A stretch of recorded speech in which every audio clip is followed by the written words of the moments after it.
Hello guys, welcome to your own channel Computer Science Knowledge. So today in this video we are going to learn about control structures in C languages. So let's get started. So control structure. Basically control structure controls the flow of execution in a programming language. Means किसी भी programming language में control structure का use programming की execution को control करने के लिए किया जाता है. मीन्स जो भी हम प्रोग्राम राइट करते हैं, जब उसे हम कंपाइल कर रन करवाते हैं तो उसके एग्जीक्यूशन को कंट्रोल करने का काम कंट्रोल स्ट्रक्चर के थ्रू होता है. नाउ कंट्रोल स्ट्रक्चर्स दो टाइप्स के होते हैं, ब्रांचिंग स्ट्रक्चर्स और looping control structure. Branching statement या स्ट्रक्चर्स को फिर से दो पार्ट्स में डिवाइड किया गया है, कंडीशनल एंड अनकंडीशनल. तो आज की इस वीडियो में हम कंडीशनल स्टेटमेंट्स के बारे में डिस्कशन करेंगे और नेक्स्ट वीडियो में हम अनकंडीशनल स्टेटमेंट्स के बारे में डिस्कशन करेंगे. देन फिर लूपिंग. तो कंडीशनल स्टेटमेंट्स के अंदर if statement, if else statement, nested if else statement, ladder if else statement and switch case statements को इंक्लूड किया गया है. एंड अनकंडीशनल स्टेटमेंट्स में go to statement, continue statement और ब्रेक स्टेटमेंट को इंक्लूड किया गया है, जिसके बारे में हम नेक्स्ट वीडियो में डिस्कशन करेंगे. सो आज हम कंडीशनल और ब्रांचिंग के कंडीशनल पार्ट्स के बारे में डिस्कस करेंगे. So let's start. So branching statement. This is also known as decision making statement. Basically, this type of structures are used to take decision between true and false according to the statement defined in the program. Means branching statement को हम decision making statement भी कहते हैं और इस statement का use basically हम जो भी प्रोग्राम में स्टेटमेंट यूज़ करते हैं या कंडीशन यूज़ करते हैं तो वो उसमें डिसीज़न लेने का काम करता है, या फिर वो ट्रू डिसीज़न लेगा या फिर फॉल्स डिसीज़न लेगा. तो जो ब्रांचिंग स्टेटमेंट होता है इसीलिए इसको हम डिसीज़न मेकिंग स्टेटमेंट भी बोलते हैं, क्योंकि ये डिसीजन लेने का काम करता है कि जो हमारा स्टेटमेंट है वो ट्रू है या फॉल्स है और उसी के अकॉर्डिंग वो प्रोग्राम का एग्जीक्यूशन करेगा. Then branching or decision making statement is divided into two parts, that is conditional statement जिसके अंदर if else, nested if else, leather if else and switch case को include किया गया है, और unconditional statement जिसमें कि go to, continue और break statement को इंक्लूड किया गया है. पर आज सिर्फ हम इस वीडियो में कंडीशनल स्टेटमेंट्स के बारे में डिस्कशन करेंगे. Then first is conditional statements. There are some condition for the control statement. This statement checks the logic conditions and then if the condition is found to be true, then decision is executed. And conditional statements include if else, nested if else, ladder if else and switch case. Means what कि अगर हम जो भी condition अपने programme में देते हैं या इनपुट देते हैं वो कंडीशन के थ्रू वो उसे चेकआउट करता है कि whether the condition is true. तो वो ट्रू मीन्स इफ़ पार्ट को एग्जीक्यूट करेगा और if condition is false then वो एल्स पार्ट पे स्किप कर जाएगा, जो कि हम अभी आगे में और अच्छे से उसको डिस्कस करेंगे. पर कंडीशनल स्टेटमेंट बेसिकली कंडीशन को देखते हुए वो डिसीज़न लेता है कि हमें ट्रू पार्ट को एग्जीक्यूट करना है या फिर फॉल्स पार्ट को एग्जीक्यूट करना है. So conditional statements include if else, nested if else and ladder if else and switch case statements. Now अब हम एक एक करके इन सभी के बारे में डिस्कस करेंगे कि इफ़ क्या होता है, इफ एल्स स्टेटमेंट क्या होते हैं, नेस्टेड इफ एल्स क्या होते हैं, लेदर इफ एल्स क्या होते हैं, लास्ट में स्विच केस क्या होते हैं. So first is our if statement. This is the simplest statement which checks a condition. If the condition is true, then the statements are executed. Otherwise, they are not executed.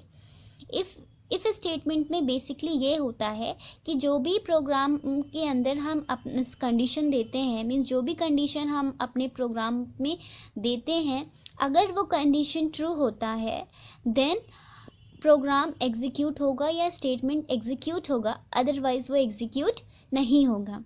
अब इसका syntax होते हैं, जैसे कि mathematical में different formula होते हैं, तो सी लैंग्वेज में भी डिफरेंट सिंटेक्स होते हैं। सभी लैंग्वेजेस के अलग अलग सिंटेक्स होते हैं। तो सी लैंग्वेज का जो सिंटेक्स है इफ स्टेटमेंट के लिए वो है कि इफ ब्रैकेट में test expression, bracket open, statement block, bracket close and then statement x.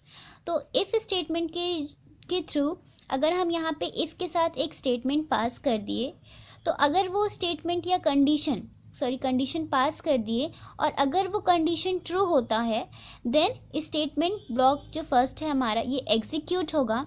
Otherwise अगर वो स्टेटमेंट या कंडीशन फॉल्स होता है तो वो नेक्स्ट ब्लॉक में स्किप कर जाएगा, मीन्स नेक्स्ट स्टेटमेंट पे स्किप कर जाएगा, वो एग्जीक्यूट नहीं होगा। तो अगर कंडीशन ट्रू होती है तो फिर वो ब्लॉक स्टेटमेंट एग्जीक्यूट होगा, अदरवाइज वो एग्जीक्यूट नहीं होगा। तो इफ स्टेटमेंट का यही है कि अगर कंडीशन ट्रू होती है, प्रोग्राम की जो स्टेटमेंट होती है वो ट्रू होता है, तो फिर स्टेटमेंट एग्जीक्यूट होता है, अदरवाइज वो एग्जीक्यूट नहीं होता है। Then second is our if else statement. If else statement if supports statements only for true part but if else supports statement for true and false part both। जैसे कि if statement में हमने देखा था कि वो सिर्फ कंडीशन के ट्रू होने पर ही स्टेटमेंट को एग्जीक्यूट करता था, पर इफ एल्स स्टेटमेंट में एक और ऑप्शन दे दिया है कि अगर कंडीशन ट्रू होगी तो फिर वो ट्रू पार्ट को एग्जीक्यूट करेगा और अगर स्टेटमेंट फॉल्स होगी तो वो फॉल्स पार्ट यानी एल्स पार्ट को एग्जीक्यूट करेगा। तो इसका सिंटेक्स देख लेते हैं। सिंटेक्स है इफ टेस्ट एक्सप्रेशन, मतलब यहाँ पे कंडीशन दी जाएगी, अगर वो कंडीशन ट्रू होगा तो वो ट्रू ब्लॉक को एग्जीक्यूट मतलब ट्रू स्टेटमेंट को वो स्टेटमेंट को एग्जीक्यूट करेगा। और अगर वो कंडीशन फॉल्स हो जाती है, यहाँ पे जो भी कंडीशन देखी जाएगी अगर वो फॉल्स होगी तो फिर वो एल्स पार्ट पे स्किप करेगा और एल्स पार्ट के ब्लॉक को एग्जीक्यूट करेगा। तो इफ में सिर्फ ट्रू होने पर ही वो एग्जीक्यूट करता था, पर अगर इफ एल्स में एल्स पार्ट को भी डिक्लेयर कर दिया गया है कि अगर एल्स कंडीशन अगर फॉल्स हो जाती है तो फिर वो एल्स पार्ट में स्किप कर जाएगा और स्टेटमेंट को एग्जीक्यूट कर देगा। Then nested if we write if statement inside another if statement it is known as nested if. अगर हम किसी भी जो हमारा इफ स्टेटमेंट हम लोगों ने देखा, अगर हम उसी के अंदर एक और इफ़ स्टेटमेंट को डिफ़ाइन कर देते हैं, मींस इफ़ स्टेटमेंट के अंदर ही एक और इफ़ स्टेटमेंट अगर हम डिफ़ाइन करते हैं तो उसे हम नेस्टेड इफ़ कहते हैं, मींस इफ़ के अंदर एक और if. So when a series of decisions are included, we may have to use more than one if else statement in nested form। अगर हमें एक से ज़्यादा डिसीजन लेने की ज़रूरत होती है तो फिर हम if स्टेटमेंट के अंदर एक और if else स्टेटमेंट का यूज़ करते हैं, जिसे हम nested if कहते हैं। तो इसका सिंटेक्स कुछ इस तरह है कि syntax if test condition, then if test condition 2, bracket open statement 1 else bracket open statement 2 bracket close. तो अब अगर हम यहाँ पे फर्स्ट इफ स्टेटमेंट का यूज़ किए फिर यहाँ पे हमने कंडीशन चेक किया, अगर कंडीशन ट्रू है तो फिर स्टेटमेंट कंडीशन अगर ट्रू है फिर वो नेक्स्ट इफ कंडीशन पर जाएगा, यहाँ पे भी अगर चेक करेगा कि कंडीशन ट्रू है तो फिर वो स्टेटमेंट 1 को एग्जीक्यूट करेगा। और अगर ये स्टेटमेंट यहाँ पे फॉल्स होती है या कंडीशन फॉल्स होती है तो वो एल्स पार्ट के स्टेटमेंट को चेक करेगा और एग्जीक्यूट करेगा। पर बाय कंडीशन अगर यहाँ पे टेस्ट कंडीशन फॉल्स हो जाती है तो फिर वो सेकंड वाले को नहीं चेक करके डायरेक्टली यहाँ एल्स पार्ट पे जाएगा और स्टेटमेंट 3 को एग्जीक्यूट करेगा। मीन्स फर्स्ट इफ कंडीशन अगर ट्रू हो जाती है तो इस स्टेटमेंट को चेक करेगा, अगर वो ट्रू हो जाता है इस कंडीशन को चेक करेगा, अगर ट्रू हो जाता है तो स्टेटमेंट 1 एग्जीक्यूट होगा, अगर ये कंडीशन फॉल्स हो जाती है तो एल्स पार्ट के स्टेटमेंट को एग्जीक्यूट करेगा। बट अगर ये कंडीशन फर्स्ट कंडीशन ही फॉल्स हो जाती है, फर्स्ट कंडीशन को वो चेकआउट करते हैं और फर्स्ट कंडीशन अगर फॉल्स हो जाती है तो वो डायरेक्टली इस पूरे को स्किप आउट करके एल्स पार्ट पर जाएगा और स्टेटमेंट 3 को एग्जीक्यूट करेगा। देन तो ये कॉन्सेप्ट था नेस्टेड इफ का। और इसके बाद फिर आता है next concept if else ladder if. When multiple decisions are involve we may use if else if ladder. अगर हमें ये भी सेम कॉन्सेप्ट ही पे बेस है कि अगर हमें एक से ज़्यादा डिसीजंस पे या मल्टी पार्ट डिसीजन जिसमें भी इन्वॉल्व रहती है, अगर हमें उनमें से डिसीजन लेने का काम करना रहता है तो हम इफ एल्स लेडर का यूज़ करते हैं। तो इसका सिंटेक्स है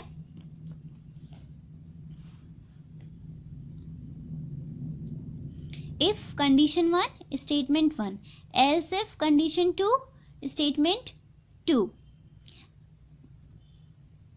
सो फर्स्ट कंडीशन दिया हमने, अगर कंडीशन ट्रू हुआ तो फर्स्ट स्टेटमेंट एग्जीक्यूट हुआ, अगर कंडीशन फॉल्स हुआ देन नेक्स्ट कंडीशन को चेकआउट करेगा एल्स इफ कंडीशन को। कंडीशन ट्रू होगा तो स्टेटमेंट 2 एग्जीक्यूट होगा। देन अगेन कंडीशन 3, यहाँ पे मल्टीपाथ कंडीशन है, मीन्स मल्टी कंडीशंस दी हुई है और हमें इसे चेकआउट करना रहता है।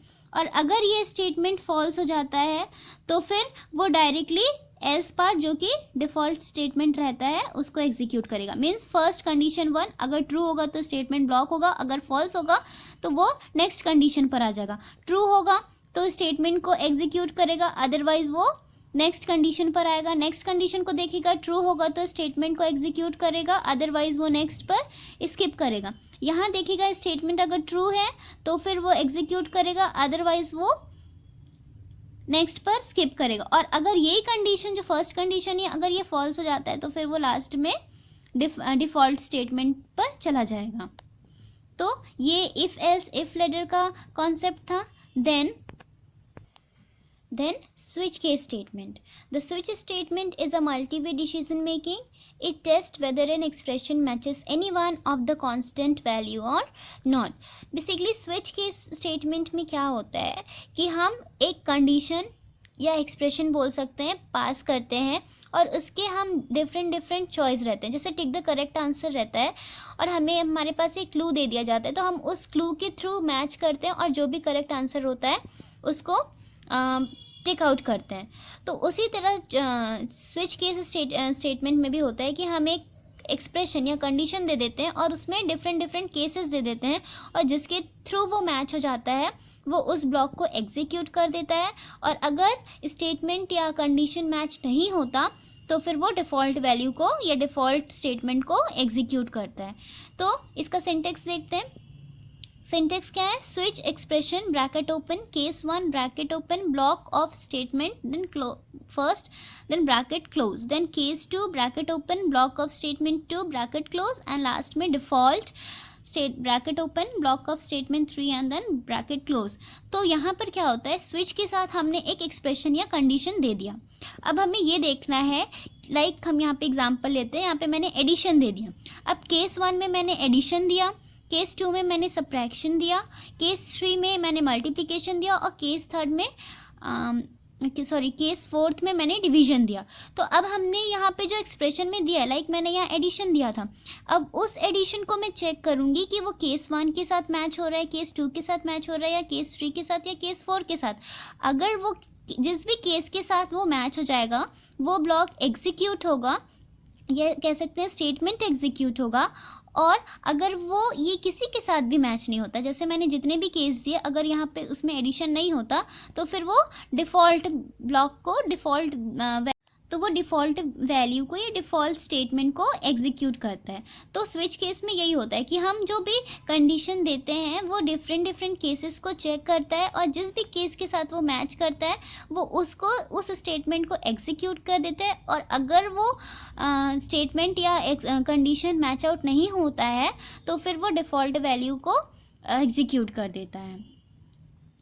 सो आज के वीडियो में हम यहीं पे क्लोज़ करते हैं और इसके नोट्स मैं अभी लास्ट में, इस वीडियो के लास्ट में अपलोड कर दूंगी और नेक्स्ट वीडियो में हम अनकंडीशनल स्टेटमेंट्स के बारे में डिस्कस करेंगे।